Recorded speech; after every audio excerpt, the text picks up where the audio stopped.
रही है कि 50 से ज़्यादा। नमस्कार, आप देख रहे हैं जनहित टीवी इंडिया। बिहार चुनाव की तारीख अब बस करीब है और बिहार चुनाव को लेकर सियासी माहौल काफ़ी गर्माता हुआ दिख रहा है। इस बीच कई बैठकें हुई हैं, पर अभी तक ये साफ नहीं हो पा रहा है कि आखिरकार क्यों तेजस्वी को सीएम का फेस बिहार में नहीं बनाया जा रहा है। चलिए इसी पर जनता से आज बात करते हैं। अच्छा, ये जो बिहार चुनाव अभी होने वाले हैं, लगातार बैठकें हो रही हैं, लेकिन तेजस्वी का नाम सीएम के तौर पर बाहर नहीं आ पा रहा है। इसके बारे में क्या कहेंगे?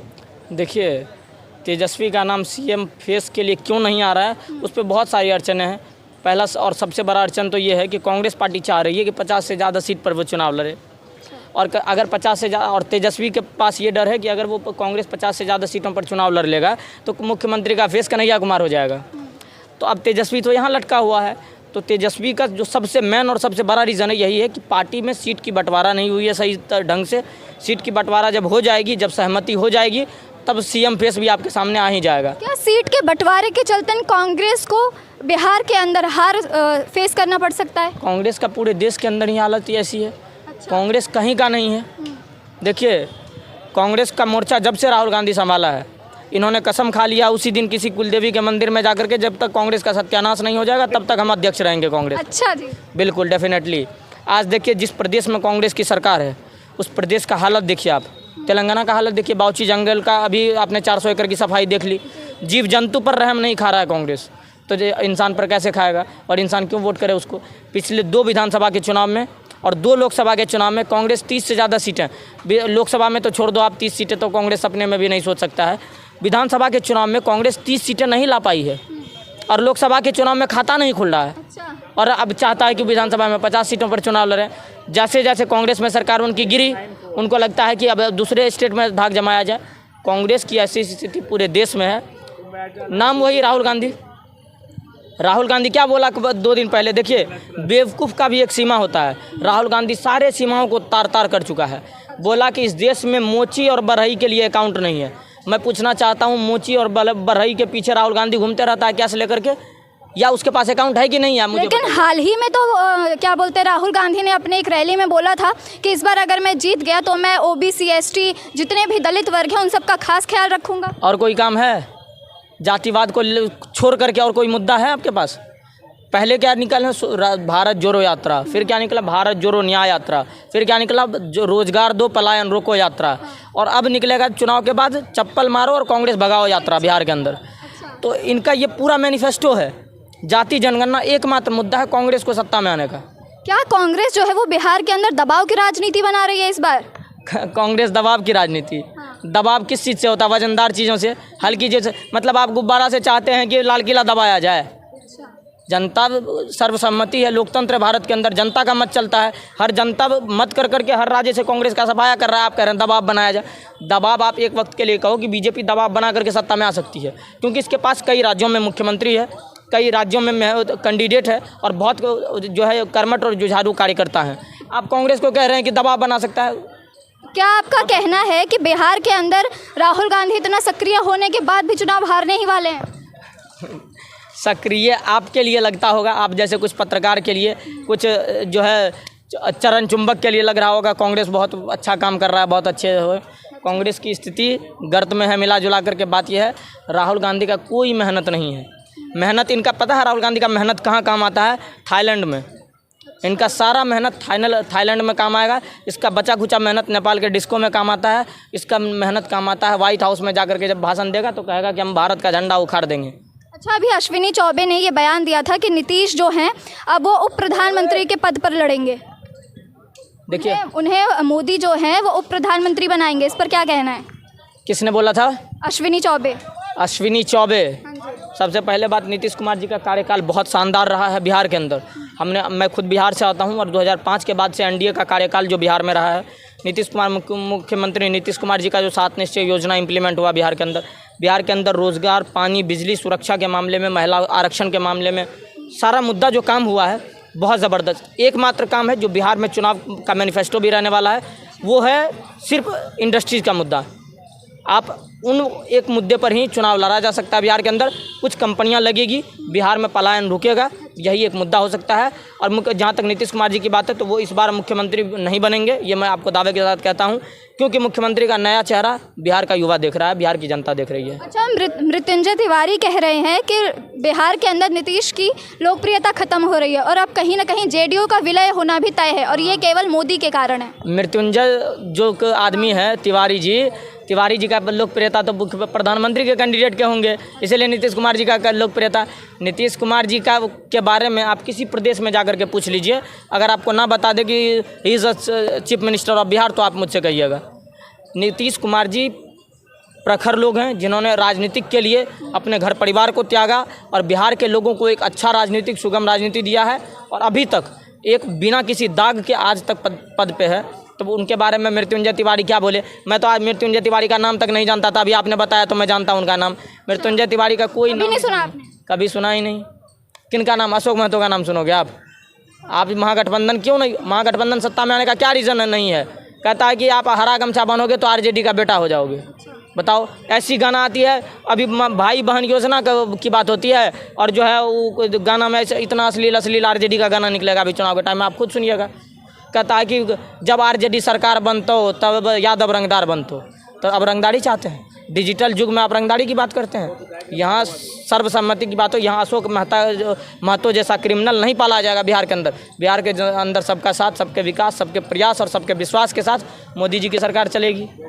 एक विधायक गिरफ्तार हुए हैं, उन्होंने धमकी दी थी, उसको लेकर क्या कहना है? देखिए, किसी भी पार्टी का कार्यकर्ता हो, मैं किसी की पार्टी का कार्यकर्ता नहीं हूँ, किसी भी पार्टी का कोई अध्यक्ष हो, कोई भी पद पर हो, वो ऐसा कदापि नहीं कर सकता कि वो किसी को धमकी दे। ठीक है, धमकी वाली चीज़ें निंदनीय है, किसी को डरा धमका करके आप वोट नहीं ले सकते। लेकिन लगातार बिहार के अंदर ये बयानबाजी वाला चुनाव जारी है इस बार।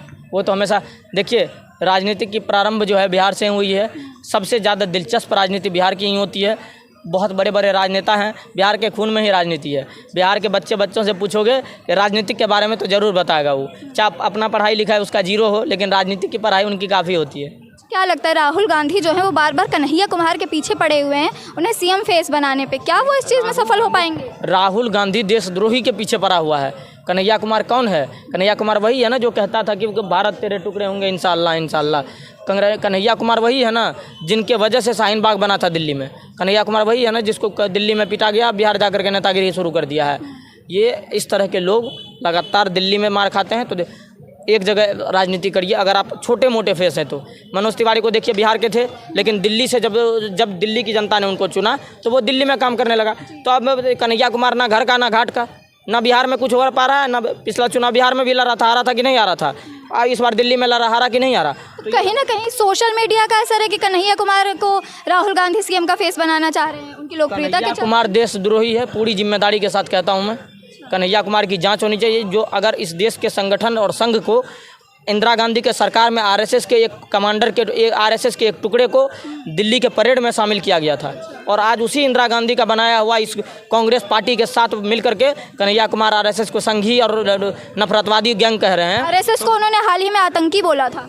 मैं क्या कह रहा हूँ, खुद आतंकी जो रहेंगे। अब इमरान खान को आप देशभक्त दिखिएगा कहीं से, तो जो खुद आतंकवादी है उसको सब आतंकवादी ही दिखेगा। इमरान खान। अब ये जो हाल ही में बिहार में राजनीति चल रही है, लगातार बैठक होने के बाद भी तेजस्वी का जो चेहरा है वो सीएम के तौर पर साफ नहीं हो रहा है, इसके पर क्या बोलना चाहेंगे? तेजस्वी यादव सीएम बनने लायक ही नहीं है तो चेहरा कौन बनाएगा जी। लेकिन लगातार कई लोग तो कह रहे हैं ना कि उन्होंने कई काम किए हैं, वहाँ की यूथ कह रही है। क्या काम किए हैं? कोई काम नहीं किए। तेजस्वी यादव का बाप ने घोटाला किया, माँ ने घोटाला किया, पूरे परिवार को इन लोगों ने रखा हुआ है।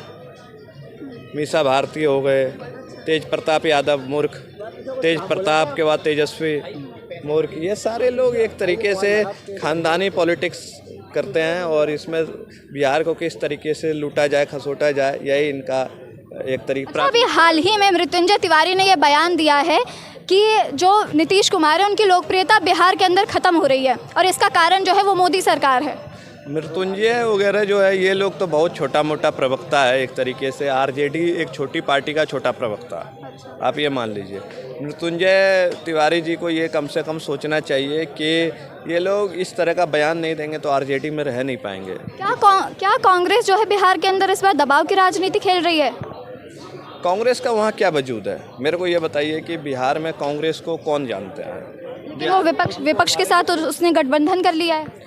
गठबंधन तो बहुत लोगों के साथ, कांग्रेस की सरकार जब चल रही थी, मनमोहन सिंह की सरकार में ओवैसी भी मुख्यमंत्री थे, तो ये तो नॉर्मल सी बात है, कांग्रेस ये सब तो करती रहेगी। लेकिन जहाँ तक बात है तेजस्वी यादव या तेज प्रताप यादव, मीसा भारती, लालू प्रसाद यादव हो गए, राबड़ी देवी हो गए, इन लोगों से बिहार को बचाना चाहिए। ये लोग उस तरीके से बिहार को गर्त में ले जा चुके हैं। मतलब आप ये बोलिए कि बिहार को एक तरीके का डंपिंग स्टेट इन्होंने बनाया हुआ है।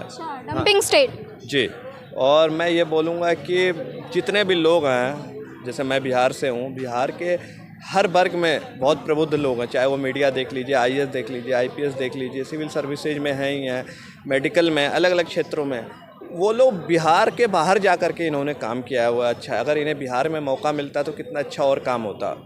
हाँ, लेकिन जिन लोगों का मैंने नाम लिया, इन लोगों की वजह से बिहार की हालत इतनी ख़राब और दर्दनाक हो चुकी है कि एक समुदाय को वहाँ पे रहने का एक तरीके से, जो अच्छे पढ़े लिखे समुदाय हैं, वहाँ पे रहने का एक तरीके से इजाज़त नहीं है। वहाँ वही रह सकता है जो आप इसको इस तरीके से देख लीजिए कि जो बहुत दूर तक जाना नहीं चाहता, क्योंकि हमारे स्टेट में अभी नीतीश कुमार जी भी आए हुए हैं, तो उनका भी कुछ अता पता होता नहीं है। कभी बीजेपी के साथ आ जाते हैं, कभी RJD के साथ आ जाते हैं। क्या लगता है आपकी बार आने वाले? इस बार आएंगे, क्योंकि देखिए बीजेपी की सरकार तो वहाँ पे आएगी। हाँ, और मैं चाहता हूँ कि अब देखिए बीजेपी कोई बड़ा CM उम्मीदवार बनाए, जैसे योगी आदित्यनाथ हैं, जैसे देवेंद्र फडणवीस हैं, हेमंता बिस्व शर्मा है। बीजेपी के पास भी वहाँ कोई नेता है नहीं। सम्राट चौधरी जैसे नेता हैं। सम्राट चौधरी एक तरीके का अनपढ़ व्यक्तित्व का मालिक है। हाँ, देखिए मैं बीजेपी का सपोर्टर हूँ, लेकिन उसके बाप ने बहुत घोटाला किया हुआ है, सम्राट चौधरी के पिताजी शकुनी चौधरी ने। तो ऐसे लोगों से भी बचना चाहिए। मैं तो बीजेपी का बहुत समर्थन करता हूँ। अश्विनी चौबे ने अभी हाल ही में कहा है कि नीतीश जो है अब वो उप प्रधानमंत्री के पद पर खड़े होंगे। देखिए अश्विनी चौबे जी का भी एक बक्सर से सांसद रहे हुए हैं वो, और भागलपुर के रहने वाले हमारी भूमि से हैं वो।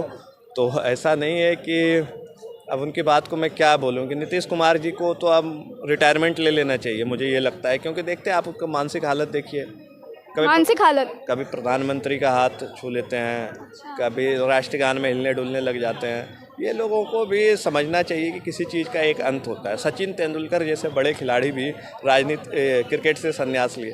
आपको ठीक है, आपकी इज्जत है, आपका इतना लोग वैल्यू करते हैं, आपको अब समय रहते हुए इस इलेक्शन को आखिरी बना करके किसी बीजेपी के मुख्यमंत्री, वैसे लोगों को, जैसे बीजेपी में एक तो बिहार में चेहरा ढूंढना बहुत मुश्किल है। बिहार में आपके पास गिने चुने नाम हैं। एक गिरिराज सिंह को ले सकते हैं आप, हाँ, लेकिन शासन कितना चला पाएंगे वो मेरे को नहीं पता है। हाँ, लेकिन गिरिराज सिंह के पास वो क्षमता है। तो क्या बिहार के अंदर अब नीतीश के अंत का समय आ चुका है उनकी पार्टी के? नीतीश कुमार को अंत बीजेपी को कर देना चाहिए और चिराग पासवान को उठाना चाहिए। चिराग पासवान जैसे लोग मुख्यमंत्री के दावेदार हो सकते हैं। अगर मैं आपको बिल्कुल इंडिपेंडेंटली बोलूं, जबकि मैं भारतीय जनता पार्टी का समर्थक हूं, लेकिन उसके बावजूद भी चिराग पासवान जैसे लोगों के समर्थन में मेरे को खड़ा रहना चाहिए। क्या लगता है बिहार में चिराग पासवान आएंगे इस बार बीजेपी की तरफ से? चिराग पासवान को आना चाहिए, क्योंकि चिराग पासवान एक जुझारू लीडर है। उनके पास बोलने की कला है, सोचने की कला है।